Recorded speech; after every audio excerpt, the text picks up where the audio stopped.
네, 안녕하세요.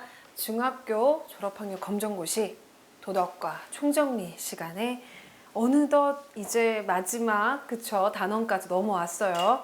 우리가 처음에는 이제 개인적인 부분들, 자기 스스로에 대해서 돌아보는 도덕적인 부분을 얘기를 하다가 지금 제목을 보세요. 우리가 이제 자연 얘기까지 합니다. 그쵸? 우리가 충분히 사실 기본서에서도 이 순서에 대해서는 보고 넘어가셨을 텐데 그래도 또 우리의 총정리 부분에서도 간단하게나마 당연히 짚고 넘어가는 것은 또 공부하는 사람들의 자세로서 당연한 거겠죠. 그래서 제가 저번 시간에 예고해드렸던 대로 4단원 중에서 3단원 정도가 저번에 이제 형성평가를 통해서 끝났고 우리가 또 이제 아주 광활한 개념의 자연 초월적 관계를 마지막으로 장식하게 됐습니다. 우리가 여기서는 충분히 전에서도 했었지만 다시 한번 어떤 걸 배우냐라는 것을 좀 짚고 넘어가자면 나와 자연, 그 다음에 초월적 존재, 뭐 종교적인 부분도 있을 수 있고 예술이라든가 이런 부분도 다 다루게 될 텐데 그런 관계에 대해서 올바른 이해를 좀 하시게 되고 그 다음에 이상적인 삶을 영위할 수 있는 도덕적인 능력과 태도를 기르는 부분에 대해서 우리가 배우게 될 겁니다. 그래서 가장 많이 다루게 되는 부분은 이제 환경적인 부분, 그 다음에 이제 종교적인 부분이 살짝 나오게 되고, 그러니까 종교적인 견해를 버리셔야 됩니다. 네, 이건 도덕에서 말하는 종교는 또 다른 문제이기 때문에 그런 부분들, 그 다음에 아름다움, 이런 부분은 다루게 될 거니까요. 마지막까지 긴장끈 놓치지 마시고, 네, 따라오시기 바라겠습니다. 첫 번째인 환경과 삶의 소중함에 대해서는 우리가 이제 우리는 우리끼리만 살 수는 없겠죠. 자연하고 조화로운 삶을 사셔야 되는데 삶의 중요성하고 환경 윤리적인 관점에서 환경 보호의 필요성을 좀 이해하실 필요가 있고 생명이라든가 자살 문제에 대해서도 조금 달아보면서 얘기를 나누도록 하겠습니다.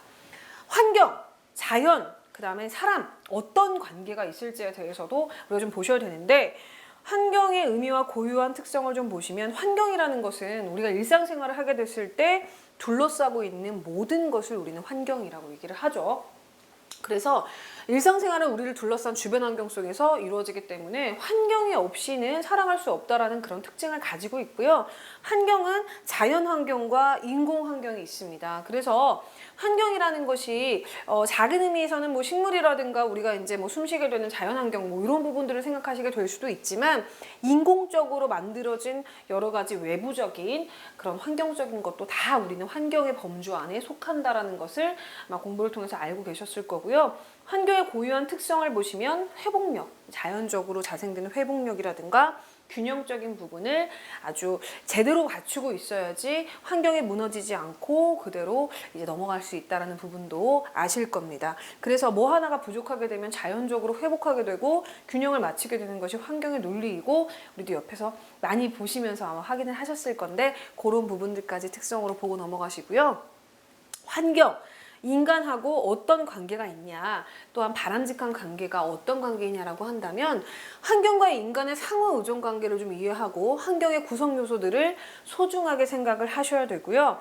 요거는 인간은 환경을 변화시킬 수 있는 능력을 가지고 있지만 환경을 떠나서 절대 살 수가 없겠죠.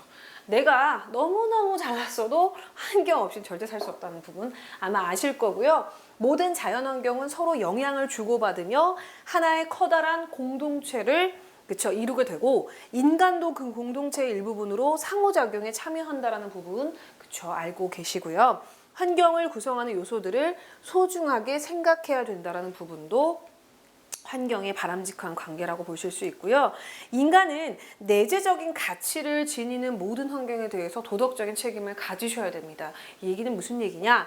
인간뿐만 아니라 환경을 구성하는 모든 요소들이 내재적 가치를 가지게 되는데 인간은 내재적 가치를 지닌 모든 대상에 대해서 도덕적인 책임을 가져야 됩니다. 그래서 환경을 소비하게 된다는 부분에 대해서 책임을 지지 않으면 그 가치나 그 권리도 없다라는 부분에 대해서 좀 말씀을 드리고 싶어요.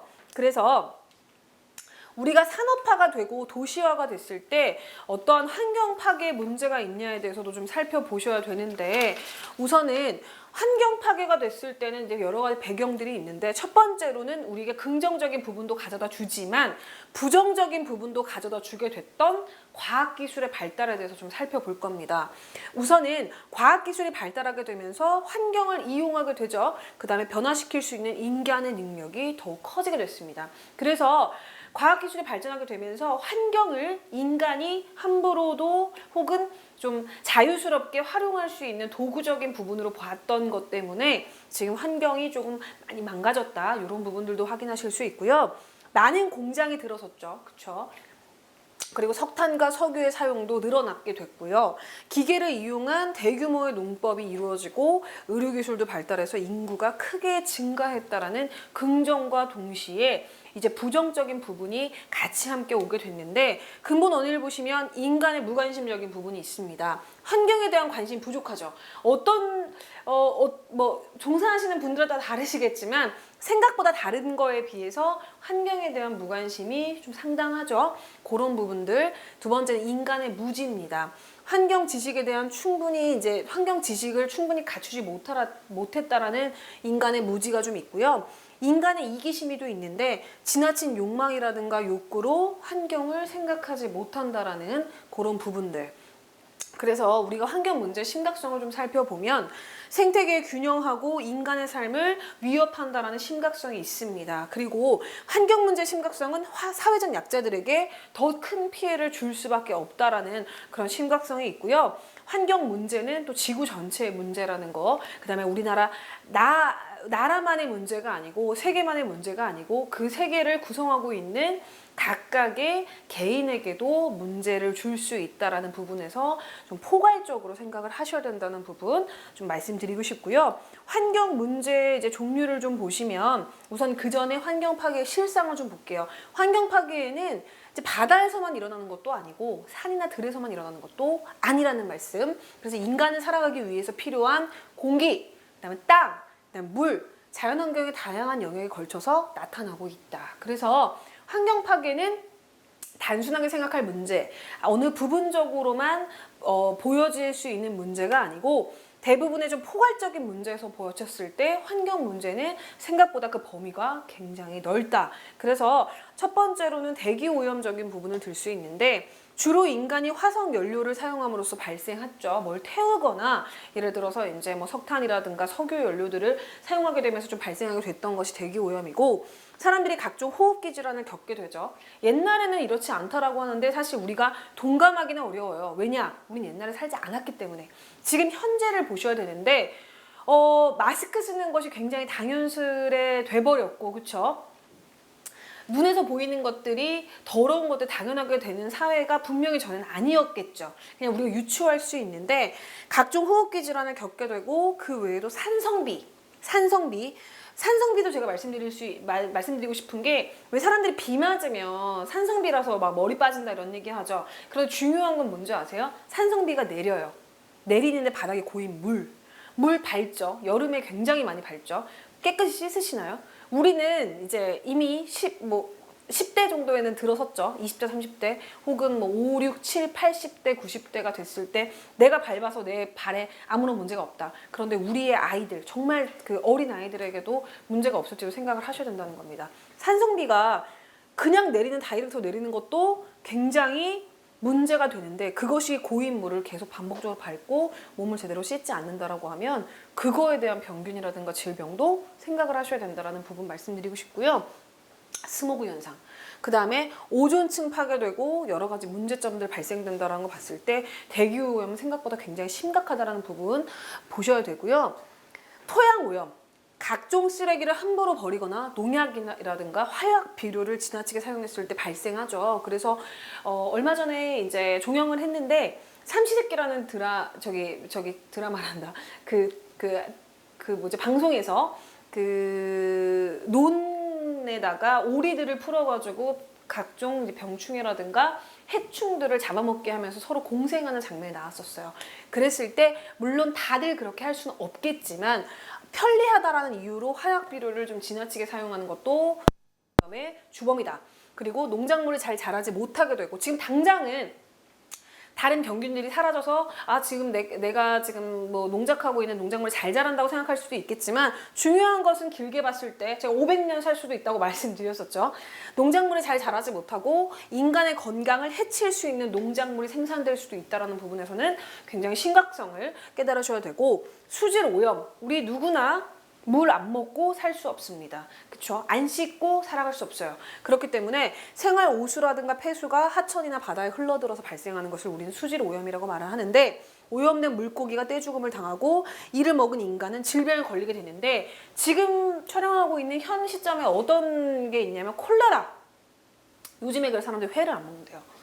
지금 바닷가에서 지금 콜레라균 때문에 여러 가지 문제가 생기고 있고 여러 가지 질병들이 생기고 있어서 사실 아주 전형적인 예입니다. 오염된 물고기가 떼죽음 당하고 이를 먹은 사람이 콜레라라든가 질병에 걸리게 되는, 지금 사실 우리는 굉장한 심각한 시점에 와 있다라는 부분도 지금 겪으실 수 있고요. 또 산림 훼손, 지구 온난화와 사막화의 원인이 되는데, 지구 온난화는 화석 연료, 배기가스에 들어있는 온실가스의 과도한 배출 때문에 지구의 평균 온도가 상승하는 걸 우리는 지구온난화 현상이라고 얘기를 해요. 그래서 요거는 이제 굉장한 문제가 되고 우리 어릴 때부터 계속 얘기했던 문제들이었죠. 사막화, 가뭄, 그다음에 지나친 경작, 그다음에 방목, 그다음에 산림의 벌채 등으로, 산림이 아니라 산림이죠. 산림의 벌채 등으로 토지가 사막으로 변하는 현상을 우리는 사막화라고 하죠. 그렇기 때문에 지금 현재 가장 큰 풀숲과 밀림을 가지고 있는 게 브라질인데, 뭐 거기서 점점점 없어지고 있고 막 굉장히 문제가 커요. 그리고 전에도 제가 한번 예를 들었었는데, 그 한때 그 기부하는 문화라든가 팬을 인증하는 뭐 이런 문화 중에 뭐가 있었냐면 누구 숲, 제가 이제 임채정이면 임채정 숲 이래가지고 그것으로서 이제 뭔가 봉사활동도 같이 함께 하고 환경 문제도 같이 생각하는 그런 약간 트렌드가 있었던 적이 있었어요. 그런데 그거와 맞물려서 지금 현재 그게 관리가 되고 있냐? 안 되고 있다. 그것도 역시 그 돈을 버는 수단으로만 됐었다. 그 연예인이 문제라는 것이 아니고 이제 그런 거를 같이 이제 운영하는 그런 데서 나무는 심어놔서 돈은 벌었는데 중요한 건 뭐냐, 관리가 안 돼서 지금 그게 다 썩어가고 있다, 이런 기사를 본 적이 있었다라고 말하면서 제가 이제 기본서 아마 강의할 때 말씀드렸었는데, 그런 부분들, 사막화를 예방하기 위해서 그런 부분들이 있었고, 산성비, 화석 연료 등을 태울 때 발생하는 물질이 공기 중에 섞여서 산성비로 내려가지고 산림이 황폐화되고 건물이 부식된다거나 아니면 인간의 신체 기능 저하 등이 발생. 인간의 신체 기능 저하, 누구나 겪을 수 있는 게 뭐예요? 머리 빠지는 거. 그래서 모자 그렇게 열심히 쓰고 우산 열심히 쓴 거죠. 그런데 그 떨어진 것도 밟지 말아야 된다고 제가 말씀을 드렸죠. 그렇기 때문에 지금 생각보다 환경 문제 심각하게 생각하셔야 된다는 부분도 제가 말씀을 드립니다. 그래서 우리가 환경 친화적인 삶을 살려면 어떻게 해야 되냐, 보셔야 되는데, 일상생활 속에서는 녹색생활이라고 해서 일상에서 에너지를 절약해서 오염물질의 발생을 최소화하는 생활을 좀 하시면 좋겠고, 환경 친화적인 삶을 위해서 구체적인 노력은 줄이는 거, 우리가 뭔가 사용하는 부분에서 좀 줄이는 것도 환경 친화적인 삶을 위해서 구체적으로 노력할 수 있는 방법이고, 두 번째, 재사용하는 거, 재사용할 수 있는 부분도 재사용하는 거 굉장히 중요하고요. 재활용하는 거, 우리 어느 순간부터 재활용이 되게 당연하게 되게 되는 우리 시대에 살고 있죠. 원래는 안 그랬을 거예요, 분명히. 그런데 재활용하는 것이 굉장히 당연하게 되는 시대가 됐습니다. 제가 얼마 전에 경기도 박물관 가가지고 뭐 체험활동 이런 걸 하는데, 별거 다 하죠.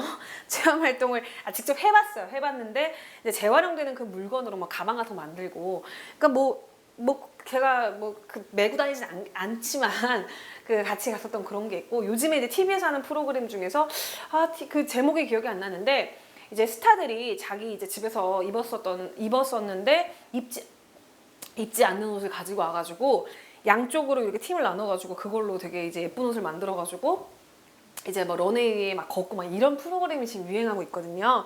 근데 그런 것들도 역시 유행이 지난 옷들에 대해서 이제 그걸로 재활용해가지고 만들어 보는 뭐 그런 것들, 그다음에 녹색 구매하는 부분들. 그래서 이런 부분들을 봤을 때 우리가 환경 친화적인 삶을 사는데 구체적인 노력 방식으로 볼 수 있다라는 부분. 사회적으로는 또 어떤 노력을 해야 되냐? 환경 문제 해결을 위해서는 개인의 노력하고 더불어서 사회적인 노력도 당연히 필요하죠. 개인이 노력을 하는 것도 중요한데 사회적으로도 받침이 되지 않는다. 진짜 국민들 하나하나만 노력하고 사회적으로 전혀 관심이 없다라고 하면 그것도 문제가 되겠죠. 그래서 그런 부분들, 그리고 지속 가능한 발전, 멈추면 안 되죠. 우리가 환경이 파괴됐다고 해서 발전을 멈출 수는 없어요. 그런데 함께 갈 수 있는 방안을 생각을 해야 된다라는 부분, 그 다음에 녹색 성장 얘기 많이 하죠. 그런 부분들. 그래서 환경 문제 해결을 위해서 다양한 제도는 이제 그린카드 제도라든가 환경 표지 제도라든가 일회용품 사용 규제하는 이런 방식들을 우리가 좀 활용을 하면서 환경적인 부분을 생각하고 있다라는 부분도 여러분들 아실 겁니다. 그래서 일회용품을 어쩔 수 없이 사용할 수밖에 없는 여러 산업군들이 있습니다. 그렇지만 이런 부분들에서 좀 약간 줄여가는 그런 우리의 자세들도 중요하다고 볼 수 있고요. 기업에서도 노력을 해야 되는데, 그렇죠? 기업에서 노력을 해야 되는데 오염 방지 및 배출 억제를 위한 시설 갖춰야 되죠.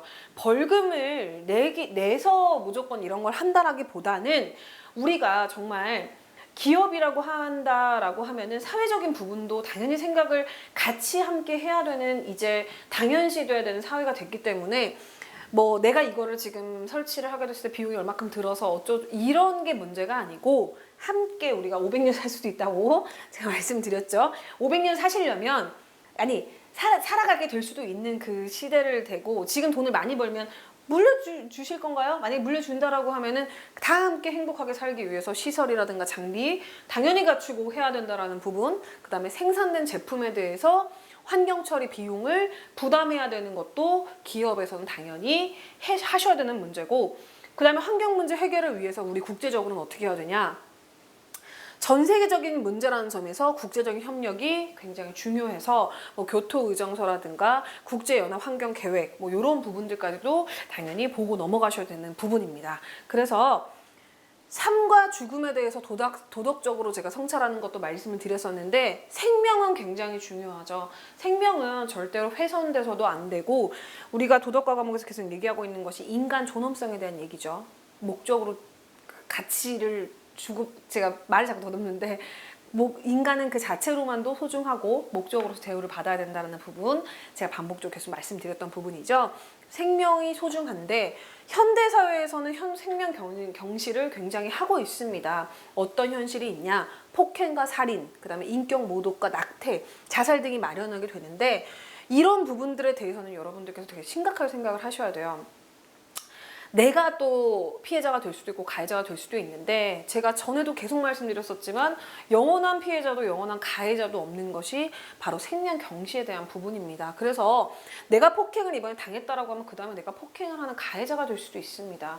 그리고 생각보다 살인이라든가 인격 모독 같은 거 알게 모르게 많이 하고 계시죠. 특히나 이제 지금처럼 그 사이버 사회에 살고 있는 우리 입장에서는 생각보다 내가 생각 없이 던진 돌에 누군가가 인격 모독을 당하고 굉장히 슬퍼하고 힘들어할 수도 있다는 부분도 기억을 하셔야 됩니다. 원래 때린 사람은 기억을 못해도 낮은 사람은 기억을 합니다. 아시겠죠? 그렇기 때문에 그런 거, 낙태, 그쵸? 낙태 문제, 사실 어떻게 보면 도덕적인 부분에서 낙태를 찬성하는 입장도 있고 반대하는 부분도 있지만, 그 양쪽의 입장이 팽팽한 이유는 다 그거에 합당한 근거가 있고 이유가 있기 때문이겠죠. 하지만 그냥 낙태적인 부분을 봤을 때 이제 생명 경시를 할 수 있다라는 부분에 좀 포커스를 맞추면 이 부분도 좀 해당이 되겠고요. 자살 같은 경우 생각보다 자살 우리나라 빈도수 굉장히 높죠. 세계 1위인가요? 아마 그럴 건데, 그 부분에 대해서도 왜 그런지에 대해서 생각을 해보셔야 되고, 생명을 해치는 사람이 지속적으로 늘어나게 된다는 부분도 기억을 하셔야 됩니다.